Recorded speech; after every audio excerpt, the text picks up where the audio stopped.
శృంగేరి సువర్ణ భారతి మహోత్సవం. శ్రీ గురుభ్యో నమః. శ్రీ గురుభ్యో నమః. అనంత శ్రీ విభూషిత దక్షిణామనాయ శృంగేరి శారదాపీఠాధీశ్వరులు జగద్గురు శ్రీ శ్రీ శ్రీ భారతీ తీర్థ మహాస్వాముల వారి సువర్ణ భారతి మహోత్సవాల సందర్భంగా వారి కరకమల సంజాతులు జగద్గురు శ్రీ విధుశేఖర భారతీ మహాస్వామి వారు రాజమహేంద్రవరం ధర్మ విజయ యాత్రలో రావటం, ఈ సందర్భంగా ఈ వేద సభ ఆయోజింపబడ్డం మనందరికీ తెలుసు.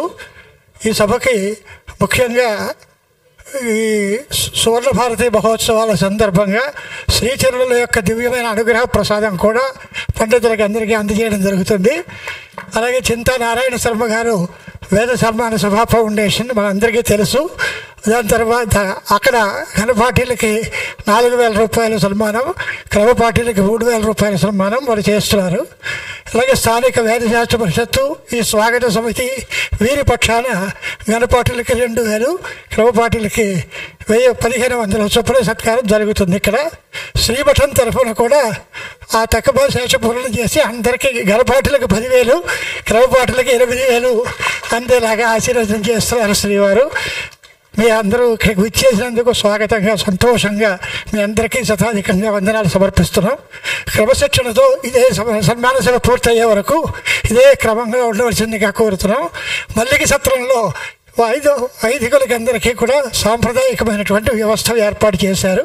దీని తర్వాత అక్కడ కూడా తీసుకుని వెళ్ళి మమ్మల్ని అందరినీ ఆశీర్వదించవలసిందిగా కోరుతున్నాం.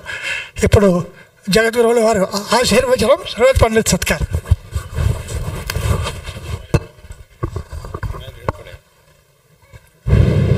శృతిస్మృతిపురాణానాం ఆలయం కరుణాలయం నమామి భగవత్పాదశంకరం లోకశంకరం. మన యొక్క ఈ పరమ పవిత్రమైన సనాతన హిందూ ధర్మం యొక్క, వైదిక ధర్మం యొక్క పరమ ప్రమాణములైనటువంటి వేదములను జగద్గురు శ్రీ ఆదిశంకర భగవత్పాదాచార్యుల వారు ఉద్ధరించి ఈ వేదముల యొక్క తాత్పర్యాన్ని ఈ లోకానికి తెలియజేసి, ఎవరైతే ఈ వేదములని వైదిక మార్గమును ఆక్షేపిస్తూ దీన్ని సరిగ్గా అర్థం చేసుకోకుండా సగం జ్ఞానంతో దీన్ని ఆక్షేపిస్తూ నిందిస్తూ ఉండేవారో వాళ్ళందరికీ కూడా సరైనటువంటి సమాధానం చెప్పి ఈ వేద మార్గాన్ని, వైదిక మార్గాన్ని ఉద్ధరించి ఈ లోకానికి విశేషమైనటువంటి అనుగ్రహం చేసి ఉన్నారు జగద్గురు శ్రీ ఆదిశంకర భగవత్పాదాచార్యుల వారు.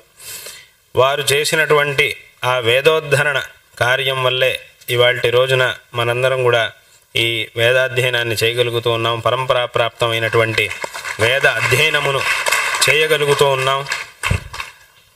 శంకరాచార్యుల వారు ఈ వైదిక ధర్మ సంరక్షణ కోసం చతురామ్నాయ పీఠములను స్థాపించారు అనేటటువంటి విషయం అందరికీ తెలిసినటువంటి విషయమే. ఈ పీఠములలో శృంగేరి శారదా పీఠం యొక్క అవిచ్ఛిన్నమైన గురు పరంపరలో వచ్చినటువంటి 12వ పీఠాధిపతులు జగద్గురు శ్రీ శ్రీ విద్యారణ్య మహాస్వామి వారు ఎలాగైతే శంకర భగవత్పాదాచార్యుల వారు ప్రస్థానత్రయ భాష్యములను రచించి సమస్త వైదిక వాంగ్మయం యొక్క తాత్పర్యమును తెలియజేసి ఈ లోకానికి విశేషమైనటువంటి అనుగ్రహం చేసి ఉన్నారో, అంటే వేదముల మీద, వేదోక్త మార్గం మీద ఏ విధమైనటువంటి ఆక్షేపణలకు అవకాశం లేదు, ఇది అత్యంత ఉత్కృష్టమైనటువంటి మార్గము అనేటటువంటి విషయాన్ని ఈ లోకానికి తెలియజేసి ఎలాగైతే ధర్మోద్ధరణ చేసి ఉన్నారో, అదేవిధంగా శంకర భగవత్పాదాచార్యుల వారికి అనంతరం, శంకర భగవత్పాదాచార్యుల వారి యొక్క అవతారం అయిన తర్వాత జగద్గురు శ్రీ విద్యారణ్య మహాస్వామి వారు కూడా అదేవిధంగా శంకర భగవత్పాదాచార్యుల వారి వలె ధర్మోద్ధరణ చేసి విశేషంగా శంకరుడు ఈ ప్రస్థానత్రయ భాష్యాన్ని రచించినట్టు విద్యారణ్య మహాస్వామి వారు వేద భాష్యములను రచించారు, చతుర్వేద భాష్యములను రచించారు. కాబట్టి వాటి రోజున మనం చతుర్వేద భాష్యములను, ఈ వేదముల్లో ఉన్నటువంటి మంత్రముల యొక్క అర్థాన్ని తెలుసుకోగలుగుతున్నాము, స్పష్టంగా తెలుసుకోగలుగుతున్నాము అనంటే అందుకు కారణం జగద్గురు శ్రీ విద్యారణ్య మహాస్వామి వారు రచించినటువంటి ఆ అద్భుతమైన వేద భాష్యములు. ఈ వేదభాష్యములలో ఆరంభంలోనూ చివరిలోనూ మనం ఒక విధమైన ఒక ప్రార్థనని చూస్తాం. మొట్టమొదటి ఏముంటుంది అనంటే యస్య నిశ్వసితం వేదాహ యో వేదేభ్యోఖిలం జగత్ నిర్మమే తమహం వందే విద్యాతీర్థ మహేశ్వరం అని ఆరంభంలో ఉంటుంది. అలాగే చివరికి వేదార్థస్య ప్రకాశేన తమోహార్దం నివారయన్ పుమర్థాంశ్చతురోదేయాద్ విద్యాతీర్థ మహేశ్వర అని చివరిలో మనం చూస్తూ ఉంటాం. అంటే ఇది విద్యారణ్య మహాస్వామి వారు భాష్యం యొక్క ఆరంభంలోనూ సమాప్తిలోనూ తమ యొక్క గురువులని ప్రార్థిస్తూ రచించినటువంటి శ్లోకాలు ఇవి. ఇక్కడ వారి యొక్క గురువులు ఎవరు అనంటే విద్యాతీర్థ మహాస్వామి వారు, అంటే ఈ దక్షిణాంనాయ శృంగేరి శారదా పీఠంలో 10వ అధిపతులుగా ఉన్నటువంటి వారు. వారి శిష్యులు అంటే ఆ 10వ పీఠాధిపతులుగా ఉన్నటువంటి విద్యాతీర్థ మహాస్వామి వారి యొక్క ఇద్దరు శిష్యుల్లో భారతీ తీర్థ మహాస్వామి వారు, విద్యారణ్య మహాస్వామి వారు అని వారి యొక్క ఇరువురు శిష్యులు. వారిద్దరిలోనూ రెండవ వారు విద్యారణ్య మహాస్వామి వారు. కాబట్టి వారు ప్రతిసారి ఆ వేదభాష్యంలో అనేక ప్రదేశాల్లో తమ గురువుల యొక్క ప్రార్థనను చేస్తూ ఈ వేదభాష్యాన్ని రచించారు. ఇప్పుడు మనం శృంగేరి క్షేత్రానికి వెళ్ళినప్పుడు అక్కడ భవ్యమైనటువంటి శిలామయమైన దేవస్థానాన్ని చూస్తాం. విద్యాశంకర దేవాలయం అని దాని పేరు. అక్కడ ఉన్నటువంటి శివలింగానికి విద్యాశంకర అని పేరు, విద్యాశంకరేశ్వర స్వామి అని పేరు. అక్కడ విద్యాతీర్థ మహాస్వామి వారు 105 సంవత్సరాల పాటు పీఠాధిపత్యాన్ని వహించి, అంటే వారి యొక్క పీఠాధిపత్య కాలమే 105 సంవత్సరాలు. ఆ 105 సంవత్సరాల పాటు వారు పీఠాధిపత్యాన్ని వహించి తదనంతరం ఆ బాధ్యతని భారతీతీర్థ మహాస్వామి వారికి, విద్యారణ్య మహాస్వామి వారికి ఇద్దరికి ఆ బాధ్యతను అప్పగించి వారు విశేషమైనటువంటి యోగ అనుష్ఠానం చేసుకోవడానికి, తపస్సును చేసుకోవడానికి అక్కడ ఇప్పుడు ఎక్కడైతే మనం దేవస్థానాన్ని చూస్తూ ఉన్నామో ఆ దేవస్థానం కింద భూగృహంలో ప్రవేశించి అక్కడ విశేషమైనటువంటి తపస్సును చేస్తూ ఉండాలి అని సంకల్పం చేశారు. అదేవిధంగా అక్కడ ఆ తపస్సుని చేస్తూ అక్కడే అంతర్ధానం అయ్యారు. విశేషంగా అక్కడ అంతర్ధానం అయ్యి తమ శిష్యులకి దర్శనమిచ్చి ఎక్కడైతే తాము అంతర్ధానం అయ్యున్నామో ఆ ప్రదేశంలో ఒక విశేషమైనటువంటి దేవస్థానాన్ని నిర్మించి అక్కడ ఒక శివలింగాన్ని ప్రతిష్ఠించి ఆ శివలింగానికి విద్యాశంకరేశ్వర స్వామి అని పేరు పెట్టండి అని ఆదేశించారు. తదనుసారంగా విద్యారణ్య మహాస్వామి వారు, భారతీయ మహాస్వామి వారు ఆ దేవస్థానాన్ని నిర్మించారు. కాబట్టి ఇప్పటికి కూడా విశేషంగా విద్యాతీర్థ మహాస్వామి వారు అదృశ్యంగా ఆ దేవస్థానంలో తమ యొక్క దివ్య సాన్నిధ్యంతో ఉంటూ విశేషంగా అనుగ్రహిస్తూ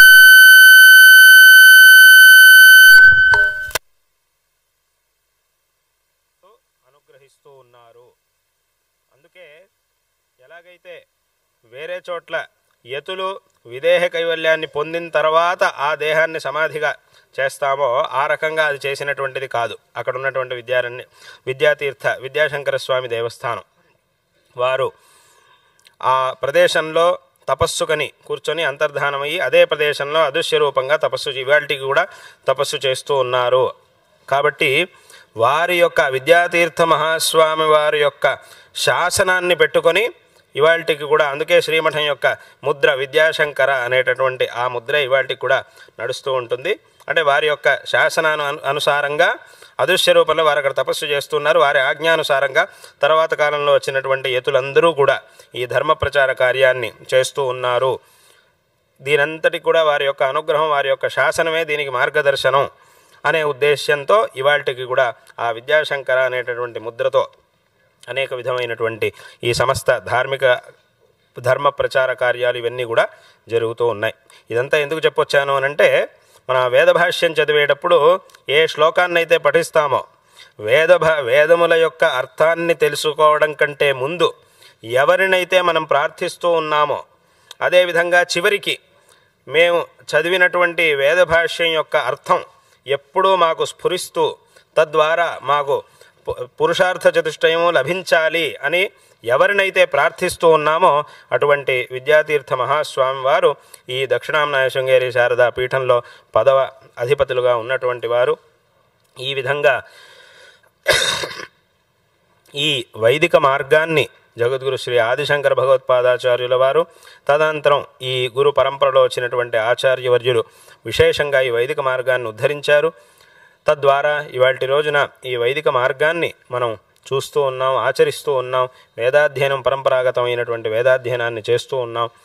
కాబట్టి ఈ సందర్భంలో విశేషంగా మా గురువరేణ్యులు జగద్గురు శ్రీ శ్రీ భారతీ తీర్థ మహాస్వామి వారు సన్యసించి 50 సంవత్సరాలు పూర్తయినటువంటి ఈ శుభ సందర్భంలో, ఈ యాత్రలో ఇవాల్టి రోజున ఈ రాజమండ్రి మహానగరంలో ఒక విశేషమైనటువంటి వేద సభను చెయ్యాలి అనేటటువంటి సంకల్పం ఇక్కడ ఆస్తిక మహాజనులకి అటువంటి సంకల్పం ఉండింది. మా మనస్సులోనూ అటువంటి ఒక సంకల్పం ఉండింది. తదనుసారంగా ఈ వేద సభను ఏర్పాటు చేయడం జరిగింది. వాటి రోజున విశేషంగా ఈ వేదములని తమ తమ శాఖని విశేషంగా అధ్యయనం చేసి దాంట్లో విశేషమైనటువంటి అందరూ కూడా ఇవాల్టి రోజున ఇక్కడికి రావడం, విశేషంగా వేద పారాయణను సంపూర్ణంగా వేద పారాయణను చేసి వేద స్వస్తిని ఇంతసేపు విశేషంగా చేసి ఉండడం ఇది అత్యంత సంతోషకరమైనటువంటి విషయం. ఈ సందర్భంలో శారదా చంద్రమౌళీశ్వరుల యొక్క మా గురువరేణ్యుల యొక్క పరిపూర్ణమైనటువంటి అనుగ్రహం మీ అందరి యందు సదాకాలం ఉండుగాక. తద్వారా ఈ వైదిక మార్గం ఇతోపి అధికమైనటువంటి వృద్ధిని చెందుగాక. తద్వారా ఈ పరంపర అనేది ఏదైతే ఉందో ఇతోపి అధికమవుగాక. ఎందుకు అనంటే ఎప్పుడైతే ఈ వైదిక మార్గం అనేది బాగుంటుందో, వైదిక మార్గం అనేది సమృద్ధంగా ఉంటుందో అప్పుడు కేవలం వైదికులు వాళ్ళు మాత్రమే బాగుంటారు అని కాదు, సమస్త ప్రపంచము బాగుంటుంది. ఎప్పుడైతే ఈ వైదిక మార్గానికి ఏదైనా సంకష్టం ఏర్పడుతుందో అప్పుడు ఎవరైతే ఆ మార్గంలో ఉన్నారో వాళ్ళకి మాత్రమే సంకష్టం అని అనుకుంటే అది చాలా పెద్ద పొరపాటు. ఈ వైదిక మార్గానికి ఏదైనా హ్రాసం ఏర్పడిందనంటే కేవలం ఆ మార్గంలో ఉండే వాళ్ళకి మాత్రమే కాదు, సమస్త ప్రపంచానికి కూడా అది సంకటమే. కాబట్టి ఈ వైదిక మార్గం అనేది ఎప్పటి వరకు స్థిరంగా సుభిక్షంగా క్షేమంగా ఉంటుందో అప్పటి వరకు ఈ ప్రపంచం కూడా చక్కగా క్షేమంగా ఉంటుంది. ఎందుకంటే సమస్త ప్రపంచానికి ఆధారమైనటువంటిది ధర్మం. అటువంటి ధర్మాన్ని ప్రతిపాదించేటటువంటిది వేదం. కాబట్టి ఇటువంటి వేదములు ఈ వైదిక మార్గం అనేది చక్కగా ఉంది అని అంటే అప్పుడు ఈ ప్రపంచం కూడా క్షేమంగా ఉంటుంది. కాబట్టి ఈ వైదిక మార్గం ఇతోపి అధికంగా వృద్ధిని చెందుగాక. తద్వారా ఈ అందరికీ కూడా సకల శ్రేయస్సులు లభించుగా. కానీ ఈ సందర్భంలో ఆశీర్వాదాలను తెలియజేస్తూ ఉన్నాం. విశేషంగా మీ అందరికీ కూడా మా యొక్క ఆశీర్వాదాలను తెలియజేస్తూ సమస్త ఆస్తిక భక్త మహాజనులు, ఈ రాజమండ్రిలో ఉన్నటువంటి సమస్త ఆస్తిక భక్త మహాజనులు అందరికీ కూడా మా యొక్క నారాయణ స్మరణ పూర్వకమైనటువంటి ఆశీర్వాదాలను తెలియజేస్తూ ఉన్నాం. విశేషంగా ఇవాటి రోజున జరుగుతూ ఉన్నటువంటి వేద సభలో పాల్గొంటూ ఉన్నటువంటి అందరి వైదికులకు, విశేషంగా ఈ వేద సన్మాన సభ ఫౌండేషన్ చింతా నారాయణ శర్మ గారు అందరికీ కూడా, అందరి భక్తులకి కూడా ఈ సందర్భంలో మా యొక్క ఆశీర్వాదాలను తెలియజేస్తూ ఈ భాషణాన్ని ఇక్కడికి ముగిస్తూ ఉన్నాం. హర నమః పార్వతీపతయే, హర హర మహాదేవ.